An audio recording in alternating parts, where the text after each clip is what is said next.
Belajar berwirausaha, investasi, atau berbisnis tidak ada yang namanya cara instan. Kalian tahu nggak ada pepatah yang mengatakan bahwa slow success build karakter, fast success build ego. Jadi ini biasanya digunakan untuk para investor ya ketika kita baru mau belajar.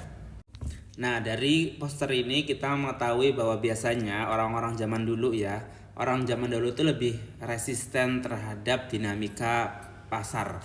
Yang saya rasa ibuku sebagai seorang penjual toko bangunan sudah melalui proses yang sangat panjang sekitar 29 sampai 30 tahun. Dan itu tentu naik turun, kadang untung, kadang rugi, kadang untung, kadang rugi. Kadang ada periode-periode di mana tahun-tahun sepi, kadang di mana periode tahun-tahun lagi rame. Jadi itu lika-liku kehidupan dalam berinvestasi atau berwirausaha.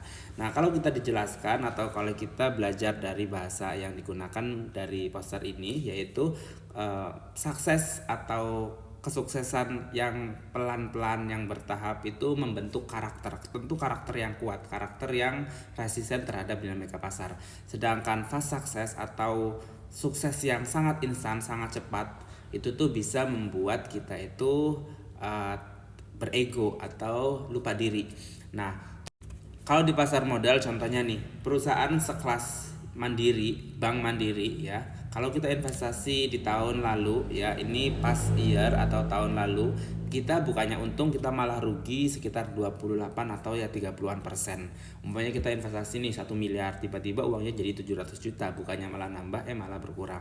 Nah, ini yang membentuk sebuah karakter. Kalau orang menganggap bahwa investasi itu hanya merugikan karena melihat perspektif ini, maka nggak akan ada lagi orang mau investasi di pasar modal dan hanya melihat instrumen investasi yang lebih ke arah gambling seperti kripto, kemudian perusahaan-perusahaan nggak jelas yang naiknya kemana-mana ya kan, yang nggak jelas asetnya tapi tiba-tiba perusahaannya naik sahamnya dan seterusnya. Tapi perusahaan-perusahaan solid seperti ini tentu sangat diuji para investor ya, karena ketika pasar memang sedang tidak baik-baik aja, tentu harga sahamnya juga bisa terdistribusi seperti ini. Tapi apakah ini akan bertahan lama? Saya rasa akan ada perubahan mekanisme harga saham, entah itu 1 tahun ke depan, entah itu 3 bulan ke depan, atau bahkan 2 tahun ke depan, kita nggak tahu. Tapi itu yang membuat karakter investor itu kuat dan tenang-tenang aja, santai aja melihat atau menghadapi dinamika pasar seperti ini.